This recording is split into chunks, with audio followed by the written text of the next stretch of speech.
the Lenovo Legion Pro 7i Gen 9 doesn't do anything too revolutionary. Looking and feeling pretty much the same as the previous generation I reviewed last year, the 9th generation device brings about more iterative updates. Throwing in a 14th generation Intel processor and RTX 4090 GPU while boosting the display, the Pro 7i Gen 9 feels far more modern under the hood. Those upgrades are, once again, iterative, but round out this year's Lenovo Legion Pro 7i into a machine that can fully take on the big guns and quite often win. High-end 16-inch machines aren't too rare, but the Lenovo Legion Pro 7i Gen 9 strikes a perfect balance between luxury design and price, all while pushing those frames to their limits. That makes for a particularly impressive experience in one of the best gaming laptops on the market right now, and one I'm yet to see matched elsewhere. I'll be measuring the Lenovo Legion Pro 7i Gen 9's design, features, and performance against the Gen 8 model I reviewed last year, as well as the Asus ROG Strix Scar 16 and Razer Blade 16. While only available in an RTX 4070 configuration, I'll also be cross-referencing the Legion Pro 7i Gen 9 with the Alienware M16R2 for value purposes, particularly due to its considerably lower $1,899 MSRP. Of this comparison pool, the 9th generation Legion falls in the middle of the price range.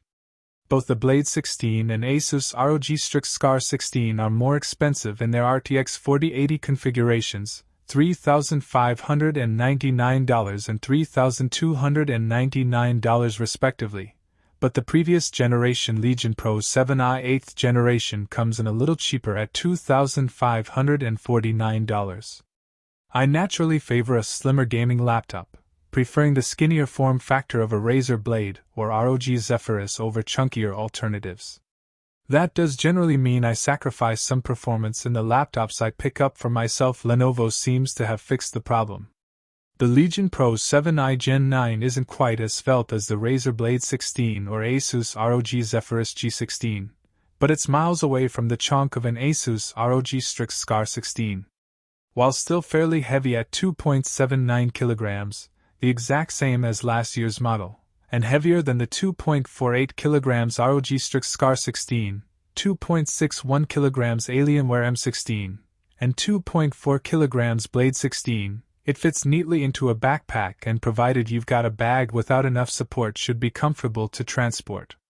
I used a particularly reinforced backpack to take the machine on a half-hour walk, and it was certainly more noticeable than the Razer Blade 14 I used day to day. It was far easier than an 18-inch behemoth would be. That weight is dense, though, because the actual silhouette of the device isn't particularly cumbersome. Tapered edges keep things feeling as svelte as possible, and a cool matte black finish keeps things streamlined and subtle. The top lid carries Lenovo's brand tag in the left corner, with a glossy Legion logo running along the right-hand side, but that's it for major branding. Switch those RGBs off, and this could be a regular office laptop. If you do prefer to keep that gamer aesthetic loud and proud, you'll find a slick set of per-key customizable LEDs under the main keyboard and a particularly streamlined strip of light erupting from the bottom of the front lip. While the Strix Scar also offers extra RGB lighting around the edge, Lenovo's implementation feels far more refined. The main deck is constructed from an aluminum base, with a thinner plastic top lid. I was surprised to find some flex inside, though it's only apparent when expressly pushing for it, unlike the Razer Blade 16, which never seemed to buckle no matter how hard I pressed. The screen panel does have a little wobble to it, but generally only when moving the hinge downwards slightly.